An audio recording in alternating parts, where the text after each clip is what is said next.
What's up, Dialed fam? Today I'm going to give you 5 reasons why strength training improves your cycling.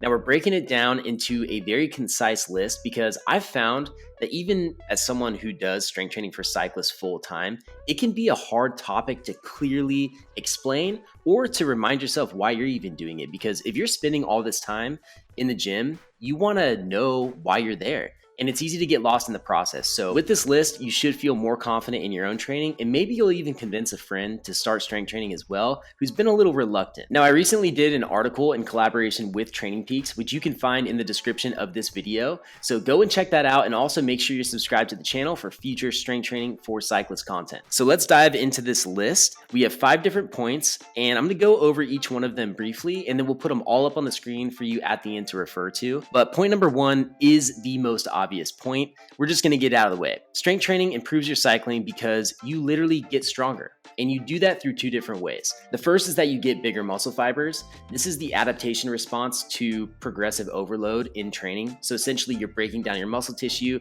it comes back, it rebuilds bigger and allows you to move more weight in the future. That's probably as simply as I could put it. And the next one would be the neural adaptations that you gain from strength training. This is the mind-muscle connection. The coolest thing about this benefit is that it can be almost instantaneous as to when you start lifting. In fact, I've worked with cyclists who have had 3-second power PRs on their sprint after doing 1 activation session where they didn't even really break down tissue. They just kind of woke everything back up. They reminded their body that it can work in unison, and they're the most efficient and explosive they've ever been. So building muscle takes some time, some patience, and you have to go through some pain to get there. But the neural adaptations are almost instantaneous. So what's cool about having both of these benefits is that one is a little bit slower to come around, which is the building muscle. The other is a lot faster. So hopefully you can have a nice little boost in your power to weight as you're getting stronger throughout your strength training cycle. The second major point is that your cycling efficiency improves. This is often referred to as your cycling economy and includes everything from your lactate threshold to anaerobic capacity and time to fatigue. Essentially, strength training improves everything under that umbrella with the exception of your VO2 max. And this means you can go faster for longer with a lower perceived exertion. Major point number 3 is that it prevents overuse injuries. That's because muscles become dormant after a long time in the saddle. We are in a very fixed position on the bike, and you start using the same muscle groups over and over and over again. So to ensure that doesn't happen, you want to incorporate a well-balanced strength training program that gets everything that you don't get on the bike. And you might be thinking, why do I want to spend time developing muscles that don't directly help me on the bike as it is? Because my goal is to just be faster on the bike. But the truth is, your whole body works in unison for a reason. For example, your quads are the primary mover in knee flexion or the pedal stroke. Like the extension of your knee is mostly your quads. And I would never argue that, and no one should ever argue that because that's what a pedal stroke is. However, you have hamstrings and you have glutes and you even have calves all there to support your quads in that process. And if those muscles don't at least help a little bit, provide a little bit of assistance, your quads are going to be used in a way that's inefficient. Like they're going to be working harder than they need to be because they don't have the support that they should be getting. And what's crazy is that this results in injuries like patella tendonitis, and it's from overused quads that get so tight while the other side of your leg is kind of dormant and dead. So one way you can mitigate that risk is to incorporate posterior chain focused exercises. This is a movement that is going to primarily work muscles on the backside of your body, which is your posterior chain. More specifically, in this case, we would want to work your hamstrings and your glutes and even get your calves in there a little bit to offset all the work that the quads are doing in the pedal stroke and to support them so that your joints stay happy and healthy. And a perfect example of this would be a Romanian deadlift. This would be like a stiff leg deadlift where you're loading up a hip hinge. Major point number 4, acute injuries are less likely. This is almost the opposite as an overuse injury. It would be like falling off your bike and having a sudden impact with the ground. This could be unwanted twisting or tearing that could even happen while you're riding.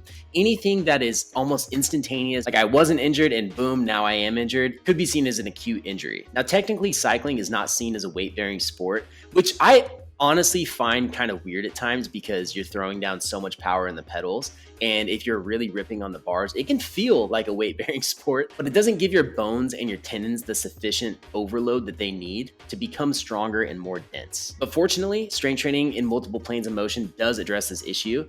But the hardest part about this whole conversation, or using it as a talking point, or even defense and strength training, is that it's a very hard metric to quantify, because who's to say you would or would not have gotten injured at any specific point because of strength training or because of a lack of strength training? It's just really hard to quantify. And I'm very comfortable talking about that. But I think that anyone who does strength training over the years that has had impacts, like I had one on my mountain bike a couple years ago where my shoulder went so hard into the ground, I was amazed my collarbone didn't break. It was actually kind of sore, but I was amazed that my shoulder didn't dislocate or something happened.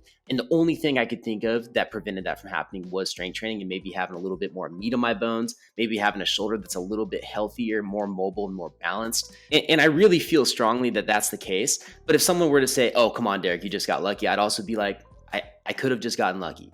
I don't really know, but I'll tell you, anybody who does strength train and has experienced something like this will have an example for you right off the bat. They'll say, oh my gosh, I should not have walked away from that, and I'm totally okay. The only explanation is gotta be I'm freaking durable. Major point number 5 is that it enhances your overall riding experience. Activated muscles lead to better skeletal alignment, which leads to a more comfortable ride on the bike. More comfort on the bike means a lower perceived exertion. And if you have lower perceived exertion, that means that your back pain, your neck pain, your knee pain, all those things that inhibit your ability to put down power and enjoy the ride are gone. And I think most of us understand what it's like to be on a ride where the conditions are perfect, your bike is working awesome, but you have that nagging neck pain and it's just destroying the entire experience, or you have low back pain or your knees bugging you. I have dealt with this firsthand over the years, and I know exactly how frustrating it is because you're like, this should be awesome. I should be having the time of my life, and I'm not because I can't stop thinking about this nagging pain. And you're not wrong for that. It is very legitimate. Being uncomfortable sucks, and unfortunately, more time on the bike for those instances is not the answer. You can only fix it off of the bike. And to be honest, that's why I'm so proud to offer the product that I do, because I know how much it actually helps people. So as promised, let's go ahead and put these 5 points on the screen for you. Number 1, you literally get stronger. Number 2, your cycling efficiency improves. Number 3, you prevent overuse injuries. Number 4, acute injuries are less likely. Number 5, it enhances your riding experience. And there is something I'd like to add to this, and it's really the power transfer. Having a stable core and a body that has firing muscles, good mind-muscle connection, so that neural adaptation that you created is working properly, it's insane how you feel when you actually put power to the pedal. That stability, even a little added strength in your shoulders. I have people all the time tell me, like, I can't believe how much a shoulder exercise has helped my cycling because I feel so much more stable. I feel like standing on the bike, I have more endurance. My upper body's less tired. Like, all these little things come into play, and I really want everyone to experience that. But I understand how hard it can be to balance a strength training program that feels effective without interfering with your riding program, especially if you're putting in as many hours as you can on the bike. Your TSS is about as high as you can make it. You're balancing a job and family and all this other stuff going on in your life. And that's why I've built out programs for you to use at dialedhealth.com. So you don't have to think about any of this. All the programming is done for you, and you can do it in as little as 30 minutes a day, 2 days per week. So let me know what I missed in the comments below. And until next time, start moving forward.